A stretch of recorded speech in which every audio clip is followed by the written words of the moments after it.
जी नाज़रीन, team voice of Punjab के साथ मैं हूं हाफिज़ खालिद और आज टीम वॉइस ऑफ पंजाब आरीवाला के THQ हॉस्पिटल के अंदर मौजूद है।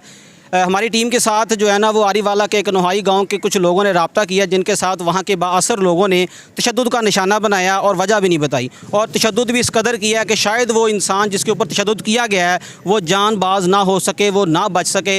इस वक्त वो THQ हॉस्पिटल के अंदर जो है ना वो ज़िंदगी मौत की कशमकश के अंदर है। मज़ीद क्या वाक़या पेश आया, वो बाअसर इंसान कौन था जिसके अंदर इतनी फ़रौनियत थी, जिसने इतनी बेदर्दी के साथ एक गरीब मज़दूर दिहाड़ीदार को मारा है। उसके मारने के बाद हॉस्पिटल वाले क्या उसके साथ कोऑपरेट कर रहे हैं, पुलिस क्या कोऑपरेट कर रही है, ये आज के व्लॉग के अंदर हम आपके साथ शेयर करेंगे। फ़िलहाल जो उनके साथ आए लोग हैं, उनके बहन भाई हैं, उनसे जानते हैं कि असल मामला क्या है। अस्सलाम वालेकुम। वालेकुम अस्सलाम जी। भाईजान की नाम? अमानत अली मेरा नाम है जी। अमानत भाई, साड़ी टीम ਨਾਲ ਤੁਸੀਂ ਰਾਬਤਾ ਕੀਤਾ, ਤੁਹਾਡੇ ਭਾਈ ਦਾ ਤਸ਼ੱਦਦ ਕੀਤਾ ਗਿਆ। ਤਸ਼ੱਦਦ ਕਿੰਨੇ ਕੀਤਾ, ਕਿਉਂ ਕੀਤਾ, ਵਜ੍ਹਾ ਕੀ ਬਣੀ, ਹੁਣ ਤੁਹਾਡੇ ਭਾਈ ਇਸ ਟਾਈਮ ਕਿਸ ਹਾਲਤ 'ਚ ਨੇ? ਸਾਡੇ ਭਾਈ ਸੀਰੀਅਸ ਹਨ ਜੀ, ਹਸਪਤਾਲ ਵਿੱਚ ਦਾਖਲ ਹਨ ਤੇ ਉਸ ਤੋਂ ਬਾਅਦ ਸਾਨੂੰ ਜਿਨ੍ਹਾਂ ਨੇ ਮਾਰਿਆ ਉਹ ਸਾਡੇ ਪਿੰਡ ਦੇ ਹੀ ਹਨ, ਸਮੋਰ ਹਨ ਜੀ ਪਿੰਡ ਦੇ। ਇੱਕ ਖਰੜ ਹੈਗਾ ਮਾਜੂ ਖਰੜ, ਉਹਨੇ ਮਾਰਿਆ ਜੀ ਤੇ ਉਸ ਤੋਂ ਬਾਅਦ ਇੱਕ ਅੱਲਾ ਹੀ ਤਾਂ ਸਮੋਰ ਹੈਗਾ। ਸਾਡੇ ਮਾਮੇ ਨਾਲ ਸਾਡਾ ਕੋਈ ਮਸਲਾ ਸੀ, ਉਹਨਾਂ ਨਾਲ ਸਾਡਾ ਕੋਈ ਮਸਲਾ ਨਹੀਂ, ਕੋਈ ਲੜਾਈ ਝਗੜਾ ਨਹੀਂ, ਨਾ ਕਿਸੇ ਜ਼ਮੀਨ ਦਾ ਕੋਈ ਕੁਛ ਨਹੀਂ। ਮਾਮੇ ਨਾਲ ਸਾਡੀ ਸੁਲ੍ਹਾ ਹੋ ਗਈ ਸੀ, ਮਾਮੇ ਨੂੰ ਅਸੀਂ ਪੈਸੇ ਦੇ ਕੇ ਉਹਨਾਂ ਨਾਲ ਅਸੀਂ ਸੁਲ੍ਹਾ ਕਰ ਲਈ, ਉਹਨਾਂ ਸਾਨੂੰ ਪੈਸੇ ਲੈ ਕੇ ਅੰਗੂਠੇ ਲਾ ਦਿੱਤੇ, ਸੁਲ੍ਹਾ ਕਰ ਲਈਏ। ਇਹ ਬਿਲਾ ਵਜ੍ਹਾ ਨਾ ਬਗੈਰ ਕਿਸੇ ਵਜ੍ਹਾ ਸਾਡਾ ਭਾਈ ਸਿਰ ਤੇ ਦਾਣੇ ਲੈ ਕੇ ਗੰਦਮ ਪਿਆਉਣ ਵਾਸਤੇ ਜਾ ਰਿਹਾ ਸੀ, ਆਟੇ ਵਾਸਤੇ, ਤੇ ਬਿਲਾ ਵਜ੍ਹਾ ਹੁਣ ਪਿੱਛੋਂ ਛੋਟਾ ਮਾਰਿਆ ਇੱਕ ਬੰਦੇ ਨੇ, ਫਿਰ ਡੇ ਗਿਆ ਉਹਨਾਂ ਨੇ, ਦੋ ਜਣੇ ਨੇ ਤੇ ਮਾਰਿਆ ਉਹਨਾਂ ਨੇ, ਤੇ ਦੋ ਬੰਦਿਆਂ ਦਾ ਸਾਨੂੰ ਪਤਾ ਨਹੀਂ ਚੱਲਿਆ, 5 ਬੰਦੇ ਸਨ ਮਾਰਨ ਵਾਲੇ। ਤੁਹਾਡੇ ਚੱਕ ਦੀ ਹਦੂਦ ਜਿਹੜੀ ਹੈ ਮੇਰਾ ਖਿਆਲ ਹੈ ਕਿ ਥਾਣਾ ਸਦਰ ਲੱਗਦੀ ਹੈ, ਤੁਸੀਂ ਪੁਲਿਸ ਨੂੰ ਇਨਫੋਰਮ ਕੀਤਾ? ਹਾਂਜੀ ਸਰ, ਮੌਕੇ 'ਤੇ 15 'ਤੇ ਅਸੀਂ ਕਾਲ ਕੀਤੀ, ਪੁਲਿਸ ਗਈ ਹੈ, ਉਹਨਾਂ ਨੇ ਸਾਨੂੰ ਕਿਹਾ ਜੀ ਤੁਸੀਂ ਇਹਨੂੰ ਚੁੱਕੋ ਤੇ ਲੈ ਜਾਓ ਹਸਪਤਾਲ, ਲੈ ਜਾਓ ਤੇ ਉਹਦੇ ਲੈ ਜਾਓ, ਤੇ ਫਿਰ ਅਸੀਂ ਉਹਨੂੰ ਸਿੱਧਾ ਥਾਣੇ ਲੈ ਕੇ ਆ ਗਿਆ।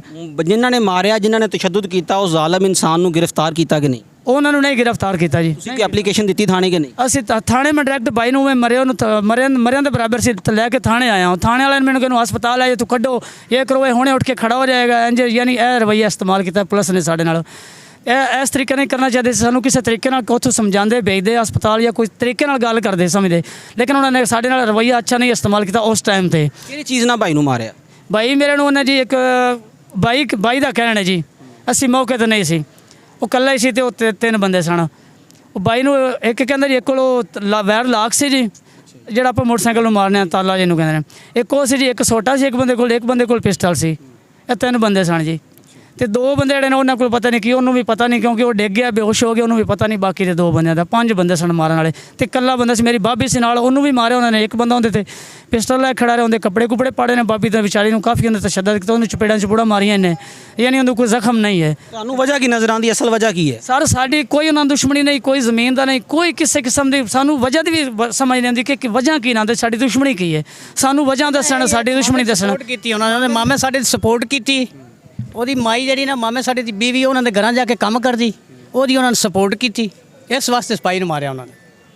ਹਾਂਜੀ ਮੁਹਤਰਮ, ਹਸਪਤਾਲ ਦੇ ਵਿੱਚ ਤੁਹਾਡੇ ਨਾਲ ਕੋਆਪਰੇਟ ਕੀਤਾ ਜਾ ਰਿਹਾ, ਤੁਹਾਨੂੰ ਮੈਡੀਕਲ ਮਿਲਿਆ? ਹਸਪਤਾਲ ਵਾਲਿਆਂ ਨੇ ਸਾਡੇ ਨਾਲ ਬੜਾ ਅੱਛੇ ਤਰੀਕੇ ਨਾਲ ਇਸਤੇਮਾਲ ਕੀਤਾ, ਯਾਨੀ ਪੇਸ਼ ਆਏ ਨੇ। ਉਹਨਾਂ ਨੇ ਸਾਡੇ ਬੰਦੇ ਨੂੰ ਦਾਖਲ ਕੀਤਾ, ਇੱਥੇ ਡੈਕਟ ਕੱਟਿਆ, ਸਾਰਾ ਕੁਝ, ਇੱਕ ਡੈਕਟ ਰਹਿ ਗਿਆ, ਬਾਕੀ ਇਨਸ਼ਾਅੱਲਾ ਕੱਲ ਸਾਨੂੰ ਮਿਲ ਜਾਏਗਾ। ਤੇ ਬਾਕੀ ਸਾਰਾ ਉਹਨਾਂ ਨੇ ਠੀਕ ਕੀਤਾ, ਦਵਾਈ ਕਰ ਰਹੇ ਨੇ, ਬੰਦਾ ਦਾਖਲ ਕੀਤਾ ਹੋਇਆ, ਉਹਨੂੰ ਅੱਛੇ ਤਰੀਕੇ ਨਾਲ ਉਹਦਾ ਖਿਆਲ ਕਰਨ। ਹਸਪਤਾਲ ਵਾਲਿਆਂ ਨੇ ਸਾਡੇ ਨਾਲ ਕੋਈ ਐਸਾ ਯਾਨੀ ਗਲਤ ਨਹੀਂ ਕੀਤਾ। ਜਾਂ ਪੁਲਿਸ ਨੇ ਤੁਹਾਡੇ ਨਾਲ ਕੋਈ ਕੋਆਪਰੇਟ ਨਹੀਂ ਕੀਤਾ? ਨਹੀਂ ਕੀਤਾ ਜੀ, ਨਹੀਂ ਕੀਤਾ। ਉੱਥੇ ਮੌਕੇ ਤੇ ਗਏ ਨੇ, ਜਿਹੜਾ 15 ਵਾਲਾ, ਉਹਨਾਂ ਨੂੰ ਬੰਦੇ ਫੜਨੇ ਚਾਹੀਦੇ, ਉਹਨਾਂ ਦੇ ਘਰ ਜਾਣਾ। ਸਦਰ ਚੋਂ ਗਏ ਨੇ ਆਰਵਾਲਾ? ਹਾਂਜੀ, ਇਹ 50 ਵਾਲੀ ਚੌਕੀ ਤੋਂ ਗਏ ਨੇ, 50 ਵੀ ਸਾਡੀ ਚੌਕੀ, 50 ਵੀਰ ਚੌਕੀ ਤੋਂ ਗਏ? ਹਾਂਜੀ, ਉੱਥੋਂ ਗਏ ਨੇ ਮੁਲਾਜ਼ਮ, ਉਹਨਾਂ ਨੇ ਸਾਨੂੰ ਕਹਿੰਦੇ ਚੁੱਕ ਕੇ ਲੈ ਜਾਓ ਜੀ, ਉਹਨਾਂ ਨੂੰ ਕੁਛ ਨਹੀਂ ਕਿਹਾ। ਤੁਹਾਨੂੰ ਕੀ ਲੱਗਦਾ ਬਾਅਸਰ ਹੋਣ ਦੇ ਨਾਤੇ ਪੁਲਿਸ ਤੁਹਾਡੀ ਗੱਲ ਨਹੀਂ ਸੁਣ ਰਹੀ, ਉਹ ਲੋਕ ਬਾਅਸਰ ਨੇ? ਪਤਾ ਸਾਡਾ ਵੇਖ ਲਓ ਜੀ ਜਾ ਕੇ, ਤੁਹਾਨੂੰ ਵਿਖਾਣੇ ਉਹਦੀ ਵੀਡੀਓ ਬਣਾਓ ਬਕਾਇਦਾ, ਉਹਦੇ ਦੰਦ 4, 2 ਥੱਲੋਂ 2 ਉੱਤੋਂ ਨਿਕਲੇ ਹੋਏ ਨੇ, ਪਿੱਛੋਂ ਨੂੰ ਇੰਨੀਆਂ ਸੱਟਾਂ ਲੱਗੀਆਂ ਹੋਈਆਂ ਨੇ ਕਿ ਅਖੀਰ ਹੈ, ਤੁਸੀਂ ਬਕਾਇਦਾ ਉਹਦੀ ਵੀਡੀਓ ਬਣਾਓ, ਤੁਹਾਨੂੰ ਵਿਖਾ। ਨਾ ਖਾਸਾ ਅਗਰ ਉਹਨਾਂ ਦੀ ਡੈਥ ਹੋ ਜਾਂਦੀ, ਅੱਲਾ ਨਾ ਕਰੇ, ਤਾਂ ਜ਼ਿੰਮੇਦਾਰ ਉਹਨਾਂ ਦੀ ਮੌਤ ਦਾ ਕਿਹੜਾ ਬੰਦਾ ਹੈ? ਉਹਨਾਂ ਦੀ ਜ਼ਿੰਮੇਦਾਰ ਪੁਲਿਸ ਹੋਏਗੀ, ਜਿਹੜੀ ਮੌਕੇ ਤੇ ਗਈ ਉੱਥੇ ਜਾ ਕੇ, ਜਿਹੜੇ ਨੇ ਮੌਕਾ ਵੇਖਿਆ ਬੰਦੇ ਨਹੀਂ ਫੜੇ, ਉਹ ਪੁਲਿਸ ਹੋਏਗੀ ਜੀ। मोहतरम वज़ीर आला पंजाब मोहतरमा मरियम नवाज़ साहिबा देख रही हैं, बाकी अरब पाकिस्तान के अदारे, आरीवाला पाकपतन के सिक्योरिटी अदारे देख रहे, उन्होंने नाम की पैगाम है, क्या तुहानू इंसाफ मिलेगा? सर जी सानू मरियम नवाज़ साहब नाले सानू इंसाफ मिलना चाहिए। उस पर DPO साहब अगे साडी दरखास्त है, असीं गरीब बंदे हैं, मजदूर है, मजदूरी करने वाले हैं, साडी रिक्वेस्ट है उन्होंने अगे कि सानू इंसाफ दिता जाए और उन्होंने खिलाफ कार्रवाई की जाए ज़ालिमां दे खिलाफ। जी भाईजान, किन्ने मारिया, क्यों मारिया, ते काहदे नाल मारिया?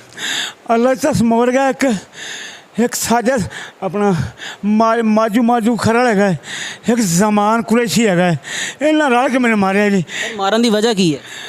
ਵਜ੍ਹਾ ਉਹਨਾਂ ਦੀ ਕੋਈ ਮੈਨੂੰ ਦੁਸ਼ਮਣੀ ਉਹਨਾਂ ਦੇ ਮੈਨੂੰ ਦੱਸਣ ਵੀ ਫਲਾਣੀ ਦੁਸ਼ਮਣੀ ਇਹਨਾਂ ਨਾਲ ਸਾਡਾ ਬਰਾਦਰੀ ਦਾ ਮਾਮਲਾ ਕੁਰੈਸ਼ੀਆਂ ਦਾ ਆਪਸ ਅਸੀਂ ਜੋ ਮਰਜ਼ੀ ਇੱਕ ਦੂਜੇ ਨਾਲ ਕਰੀਏ ਉਹਨਾਂ ਦੀ ਫੇਵਰ ਕਰਕੇ ਉਹਨਾਂ ਮੈਨੂੰ ਆਣ ਕੇ ਸਕੂਲ ਦੇ ਬੂਹੇ ਦੇ ਅੱਗੋਂ ਮਾਰਿਆ ਜੀ ਮੇਰੇ ਸਿਰ ਤੇ ਦਾਣੇ ਹੈਗੇ ਨੇ ਉਵੇਂ ਦਾਣੇ ਵੀ ਮੇਰੇ ਸਿਰ ਤੇ ਇੱਕ ਦਾਣਾ ਹੋ ਗਿਆ ਪੱਕੀ ਤੇ ਮੇਰਾ ਦੰਦ ਕੱਢ ਦਿੱਤੇ ਇਹਨੇ ਮੇਰੇ ਹਾਲਾਤ ਤੁਸੀਂ ਆ ਵੇਖ ਲਈ ਜੋ ਹੋਈ ਹੈ ਮੈਂ ਨਾ ਜੇ ਅਗਰ ਉਹਨਾਂ ਸਮੋਰਾਂ ਦੀ ਖਰਾ ਦੀ ਦੁਸ਼ਮਣੀ ਹੈ ਮੇਰੇ ਨਾਲ ਤੇ ਮੈਨੂੰ ਦੱਸਣ ਵੀ ਆ ਦੁਸ਼ਮਣੀ ਬਾਕੀ ਸਾਡਾ ਬਰਾਦਰੀ ਦਾ ਮਾਮਲਾ ਉਹ ਅਸੀਂ ਆਪੇ ਸਮੇਟ ਲਾਂ ਗਵਰਨਮੈਂਟ ਦੇ ਨਾਮ ਕੀ ਪੈਗਾਮ ਹੈ ਤੁਹਾਨੂੰ ਇਨਸਾਫ ਮਿਲੇਗਾ ਜਾਂ ਵਾਸਤੇ ਇਹ ਪੈਗਾਮ ਗਵਰਨਮੈਂਟ ਵਾਸਤੇ ਵੀ ਮੈਨੂੰ ਨਾ ਇਨਸਾਫ ਚਾਹੀਦਾ ਮੈਨੂੰ ਮੁਲਜ਼ਮ ਚਾਹੀਦੇ ਨੇ ਜਿਨ੍ਹਾਂ ਮੈਨੂੰ ਮਾਰਿਆ ਉਹ ਆਪ ਨੂੰ ਮੈਨੂੰ ਮਾਰ ਕੇ ਸੱਟ ਕੇ ਚਲੇ ਗਏ ਨੇ ਇੱਕ ਕਹਿੰਦਾ ਰਿਹਾ ਕਿ ਓਏ ਅੱਲਾ ਤਾ ਇਹਨੂੰ ਇਹ ਬਿਲਕੁਲ ਹੀ ਮਰ ਗਿਆ ਜੇ ਆਪਾਂ ਹੁਣ ਨਿਕਲ ਚਲੀ ਇਹ ਤਾਂ ਬਿਲਕੁਲ ਹੀ ਮਰ ਗਿਆ ਜੇ ਆਪਾਂ ਨਿਕਲ ਚਲੀ ਉੱਥੋਂ ਮੈਨੂੰ ਲੰਮੇ ਪੈਰ ਨੂੰ ਸੋਟੀਆਂ ਮਾਰੀ ਕਿ मैं थले बेहोश पे आ रहा मैनू नहीं पता उस मोटरसाइकिल चढ़ने से अल्लाह बेली। Team voice of Punjab THQ hospital के अंदर मौजूद थी। यहाँ पर हमारे साथ चंद साहिल मौजूद थे जिनके